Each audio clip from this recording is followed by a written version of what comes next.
right, ladies and gentlemen, welcome to the Noontime Rotary Show. We're fortunate today to have Susan Harris and Sean Dixon, who are going to be our speakers. And do we have any other guests today? I don't believe we do. I would like to, yeah, all right. I would like to make one overdue announcement. You will notice the bills are going up, quarterly bills are going up. You will notice when they arrive that they're for a little bit more than they were before, $15 actually. The board of directors opted to increase the dues, which by the way had not been raised in 6 years. Largely, 2/3 of it is really, I think, just inflationary increases. If you look at our finances right now, we're frankly a little bit flush. We've got money, but it's the decision of the board, and really admired that if we have extra money, we give it to the community. We don't spend it on ourselves. And so, in an effort not to touch that money, we needed to raise the dues by $10.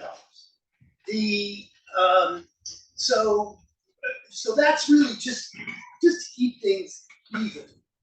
We opted for an extra $5 in, really to bulk up the social schedule. As you know, when we have these major events, members attend free. So this is coming back to you. You just pay for your guests.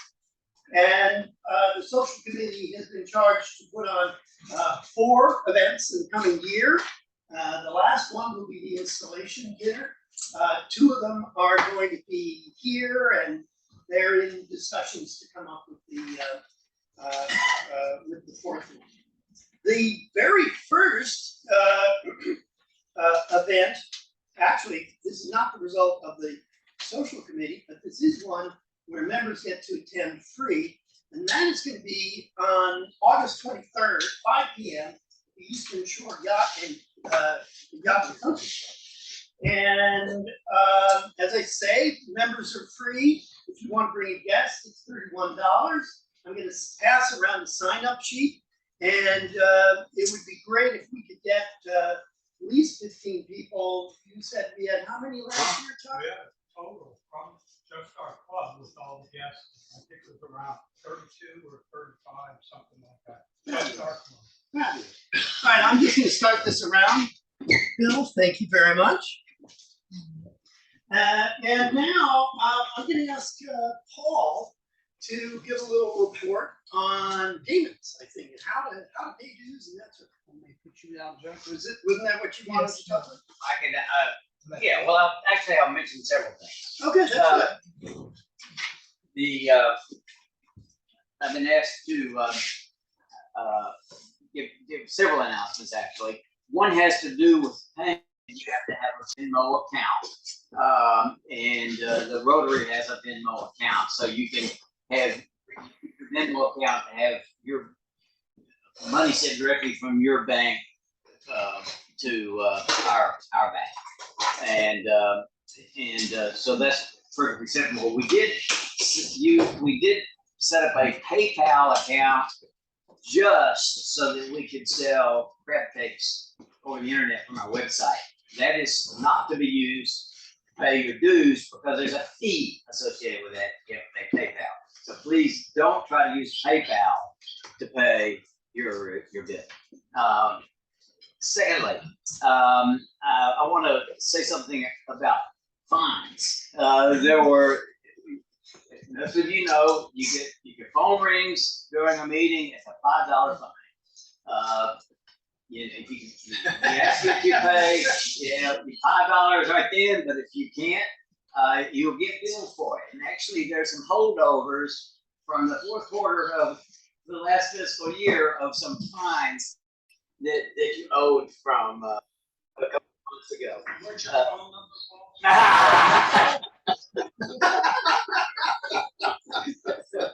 So it's $5 fine for your phone rings, $1 fine if you don't wear your pin.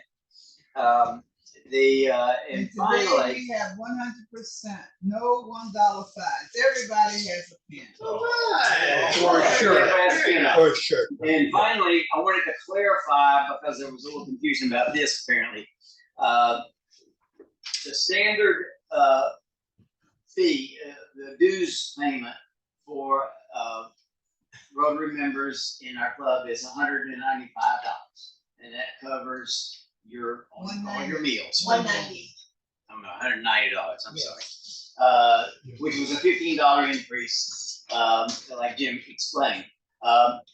If you choose not to have lunches, we do have a special category that's called non-participating in meals, and you can choose to be non-participating if you really don't want to have your meals here, or if you're going to be gone for an extended period of time, and you don't want to be charged for meals during that time, and you can reduce your dues in that case to $80 for that quarter. This decision has to be made quarter to quarter. You can't change in the middle of a quarter. Okay. Any questions about any of that? Thank you. All right. And we were, by the way, the board of directors met just before this meeting and voted to give $1,000 to the Boys and Girls Club, which has, Bill was telling us, has been running a deficit for quite a while. And continues to. They're starting a campaign, hoping to close it, but the $1,000 that we gave is very, very much needed.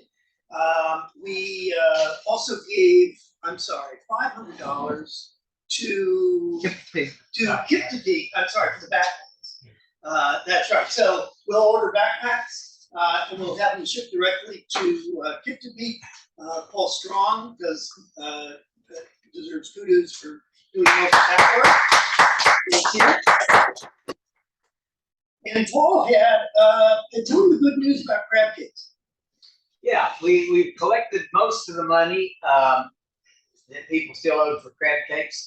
There's just a little bit outstanding, and it looks like our profit for the crab cakes that we made up for the 4th of July is going to be a little over $6,000, which is what we'd hoped for, and that's so we're very pleased about that. And we've had great feedback about how good the crab cakes were.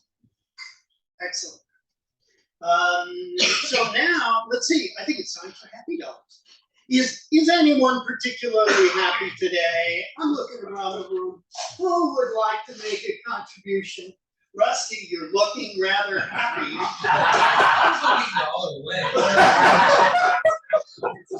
It's on the corner of your smile. Well, I'm happy to be here, and How happy are you, Rusty? $5. Oh, there you go. All right, Rusty, thank you very much, sir. Who else? Who would like to make a contribution? Bill.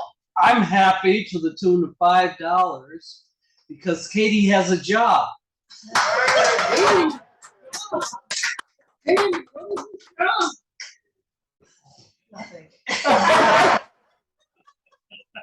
Surprise. I have $5 to echo that, and Katie is now no longer the interim planning and zoning administrator. She will now be planning and zoning administrator. And Katie, are you how happy are you? All right, we'll let you off. All right, anyone else? All right, oh, yes. For 5 because my daughter in Colorado is about to get another job, a second job. Good job. Congratulations. Takes care of your social security. That's right. All right, I believe it's time for us to start with today's program, and it is my pleasure to welcome Susan Harris, who is one of the former officers of the Friends of Kip-to-Peak State Park, and who just stepped down as the executive director of Habitat for Humanity, and Sean Dixon, who is the ranger in charge, I'm not sure, the park manager. And they're gonna tell us a little bit about the park and about the Friends group and in a rather special meeting that they have. So please come on up. And actually, for the benefit of our viewers at home, or do we have it? Yeah, 5. Would you please use the microphone that I wasn't using? All right. I almost scare anybody away. Well, no, and in a serious note, we do have people who are attending by Zoom, but the speaker is all the way at the other end of the room, and so it's hard for them to hear me without. They didn't want to hear me anyway. Well, I'm gonna try and run through some of this stuff pretty quickly, because I know everybody likes to sit around and listen to somebody talk. My name is Sean Dixon. I am the park manager at Hickory Peak State Park. I have been there now in the manager role since May of 2021. Before that, I was the assistant manager there for a few months. Prior to that, I worked at Smith Mountain Lake State Park as an assistant manager there. I was the chief ranger at Belle Isle State Park for several years, and I actually started my career back in 2010 here at Hickory Peak as a chief ranger. So I am very, very glad to be back here on the shore. This is one of my favorite places in the world. I wouldn't want to be anywhere else. So with that said, a little bit of the history of the park. I want to give you all a little bit of a background on the park. How many people in here, has everybody been to the park at least once, been in, been around, seen a little bit of it? Okay.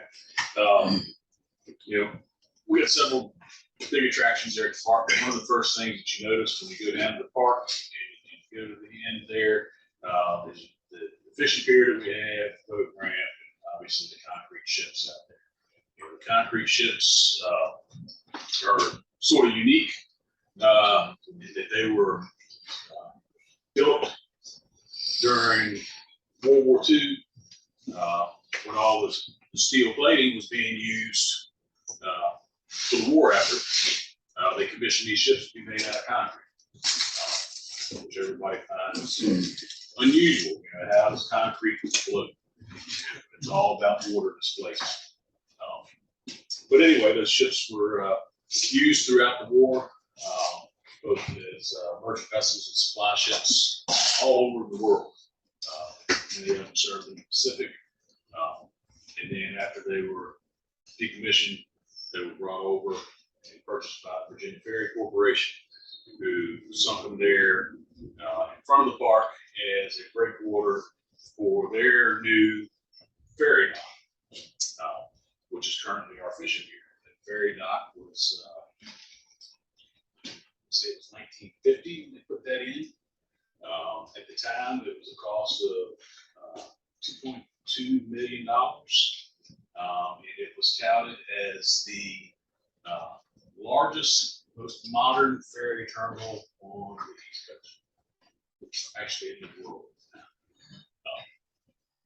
So from then, you know, the ferries operated from about 1950 until 1964, carrying passengers back and forth from Hickory Peak to the other side of the bridge there, Little Creek.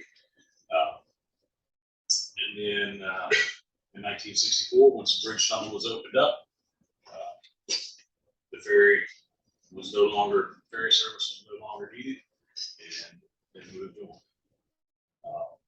In 1992, the Department of Conservation and Recreation purchased the property from John Maddox, who had been operating it and developing it as a private campground at the time.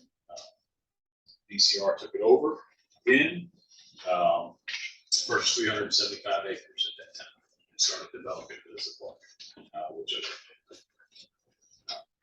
park is currently 562 acres. We acquired the last little bit of land a few years ago. It was parcel that we used to create our big water visitor center just outside of our case. A few stats about the park, just some useful or useless information. The park has 7 full-time employees, and we operate usually with between 15 to 20 seasonal wage employees every year. Our attendance in 2021 was around 330,000 people who came through the park. We operate on a $500,000 a year budget. And so with state parks, our budgets are about 60% comes from our own revenues. What we bring into parks create about 60% of the park's budgets overall. Only about 40% actually comes from the general fund of the state. With that $500,000 budget, in 2021, our revenue was 1.7 million. Some parks in the state park system generate revenue. Some parks don't. There are a lot of parks that don't get near the visitation, but they're equally as important to have, for the resources which they provide us access to. So it's we're one of the parks. We see a lot of people. We put a lot of people through, and we have a big impact. As far as the local economic impact of Kipps Peak State Park, has been calculated at about $13.3 million of revenue.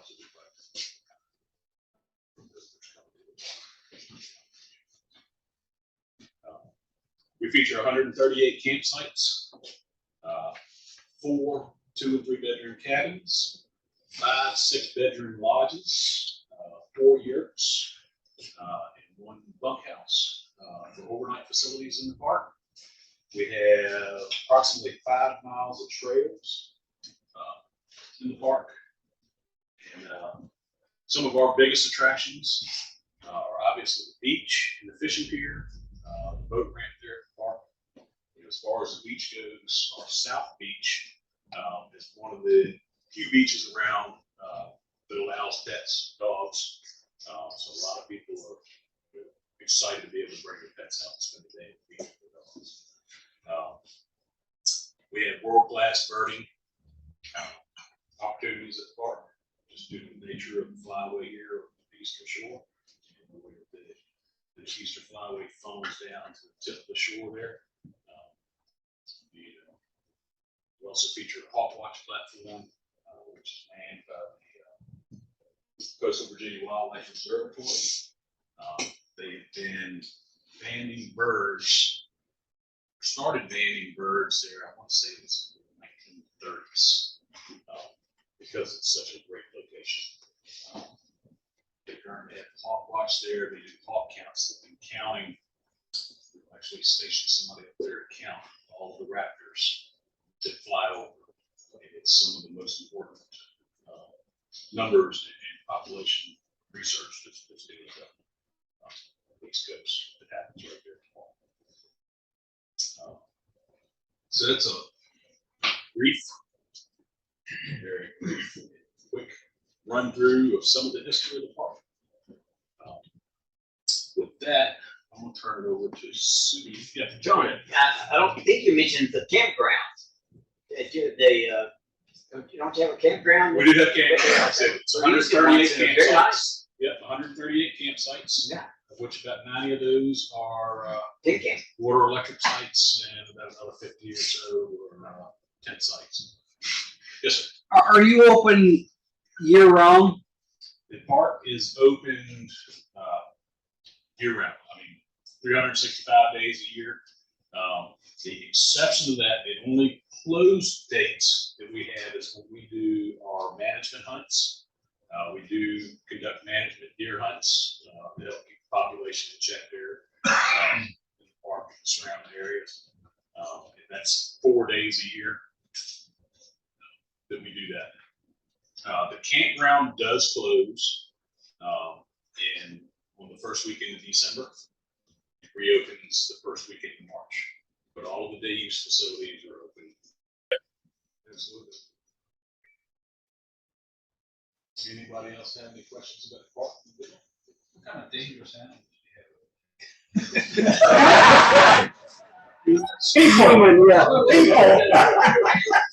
Yeah.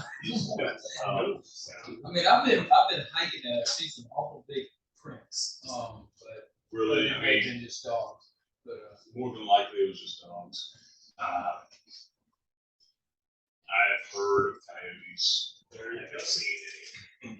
Personally, I just with that. Yes, foxes. As far as dangerous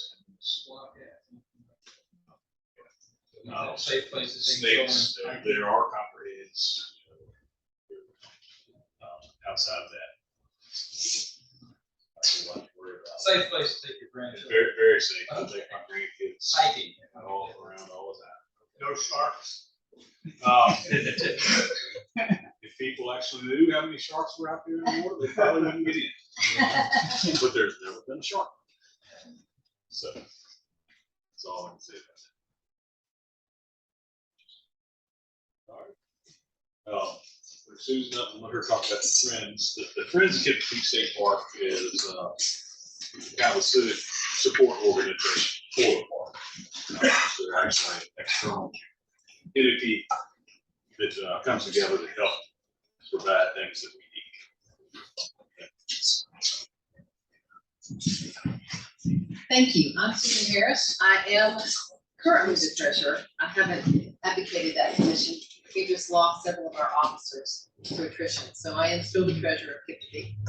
The Friends Group started in 2013, but really didn't get going with any traction until 2016, which is when I became treasurer. What we do, we apply and receive grants for the park. We are an advocacy group to state and federal agencies for the park. We volunteer. Some of the things we do are we lead kayak trips. We all have been trained, those of us that were members, we were all trained to help the park when paid professional staff is not able to accommodate all the guests who would like some guided kayak trips. We do wagon rides with the tractors. We are interpreters of some of the local flora and fauna that's in the park. We're just an extra pair of hands for anything that the professional staff needs. We also help connect locals like you, like today, to what an amazing resource the park is. It is an underutilized resource, in my opinion, although it probably doesn't feel like that today for Sean, that it's underutilized. We also partner with local and state agencies to have things done at the park. An example of this is there's an amphitheater that Sean wanted to build when he got here. Our Friends Group didn't have the money for the seats, but we partnered with an agency that did. We provided the people power to build those amphitheater ridges. Another thing we do is programming for the community. The brochures that Sean brought today, there's a panel for recent Friends activities that we've done. Also a glimpse of some of the things that we have done as a Friends Group to support the park, which you may be surprised that we're that active. There's also in this brochure a membership form. The dues are nominal. For senior citizens, county employees, military, 62 or older, it's $5 to join for the year. Sign me up.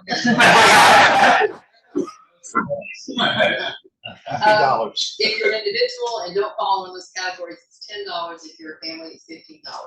Truly, people write a check for more than that often because that's a very nominal amount, but that is the main source of our funding. We do get people who give us tips for the wagon rides. Other than that, it is through dues and just contributions from the community. We are 501c3. We have just lost 2+ of our officers. Our president and his wife, who is very active, moved to Western Virginia, and our vice president has hurt his back, so he is out of commission. So it's just myself as treasurer and someone who spends half the year in New York. So that's where we need you. That's where we need the community. We need you to be involved. Most of our members are retired, and so they travel a lot. So that's how you can really help us, is by joining us and volunteering when we have an event at the park, because we're doing it to help Sean and his group. Our next meeting is August the 29th at 6:30 in the Big Water Visitor Center, which is the new visitor center right at the entrance to the park. We are going, it's gonna be an organizational meeting, and then we're possibly gonna walk down to Fishing Pier and watch a beautiful sunset. So I hope that some of you will be interested in joining us. It's a great group. We have some wonderful programs. So please take the brochure if you've not seen it and consider joining. Thank you. What are the prospects for the group? So it's just idling along safely, or? When Tim and Susan Russell moved west, and when our vice president had to retire, we've maintained our 501c3 status. We still have money in the bank. But we haven't been much help to the park lately. And as the numbers that Sean gave you, they can use us. But with the secretary in New York, it's just me. And so we do need more members. You know, we have people who want to come to the programs, but they just don't want to be an officer. So we have a new person who's just volunteered to be president, so we are off and running again. Yeah, and that's one of the big things right now is getting the group reestablished, and trying to build it back up. You know, I've been involved in parks, you know, all around the state and with different friends groups, and so bringing some new ideas and ways that the friends groups can support the parks is what we're looking for, and a lot of those ideas come from the community too. So just getting fresh people in who are willing to help out in multiple ways. You may not be somebody that wants to get out and volunteer physically, but maybe you're good at fundraising. You know, maybe there are endless options on how you can help out. Maybe you have some connections with local government or state government officials, and you can help advocate for the park. It's something like that. That's a huge part of what friends groups throughout the state do, is advocacy for the parks. And, Social media, update our brochure. We can find a place for you if you've got a little bit of time to donate to us. and not just you, anybody that you may know, they have interest in the park in the area and would like to help out. Please pass the word on. Invite everybody to come out to that meeting in August. On the 29th. 29th, 6:30, and hear a little bit more about the friends and the direction that we're trying to take. So one of our members is Joan Natali, and she runs Big Charles Happenings. So what you have to do is send her an email that you like, and I would recommend that you do this, put it in there about the meeting and a little bit more, because she does a lot of stuff, and so and it goes out to a lot of people. That's a great suggestion. We have done advertising with her as well as some other sources for some of our prior events. But yeah, that's critical to help. We really appreciate this opportunity to come to talk with you today, because it's talking to groups like you that helps us get momentum. Did you say something about someone stepping up as president? Is this something you can announce? No.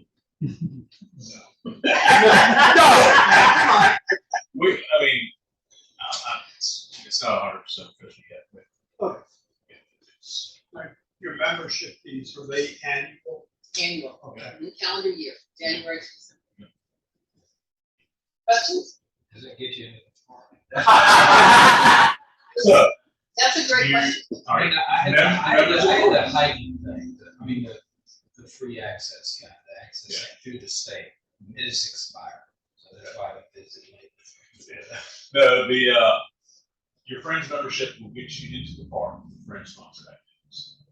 So if you're coming in to volunteer with friends, you're coming in for an activity, if you're coming in for a meeting, you have free park. It's not a free pass, but we do have annual passes. Available in the park. We never very reasonable price. Senior parking pass on say for annual passes. It's not a whole lot, and that's good for being parking. I think there's also a lifetime pass. There is no longer a lifetime. No longer? There used to be a lifetime pass, so if you got one, hold on to it. Take very good care of it. If you die, but they're not open.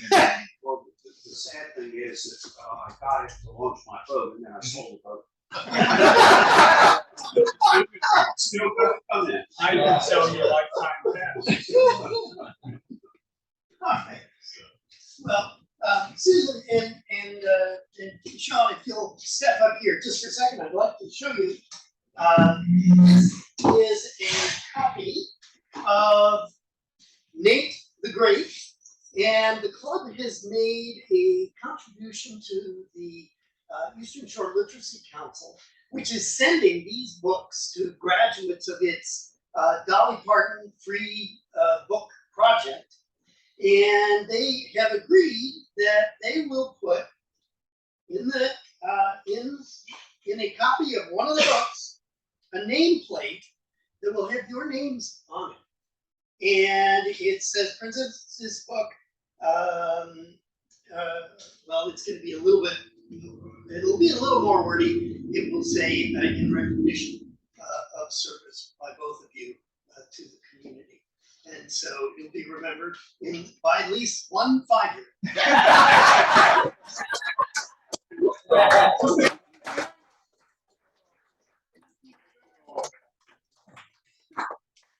All right, ladies and gentlemen, would you all please stand for the Rotary Pledge?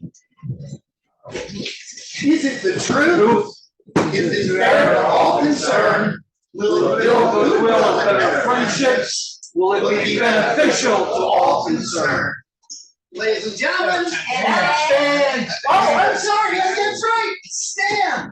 And will we have fun? Exactly. Hey, you guys didn't sign this. Thank you. I'd like to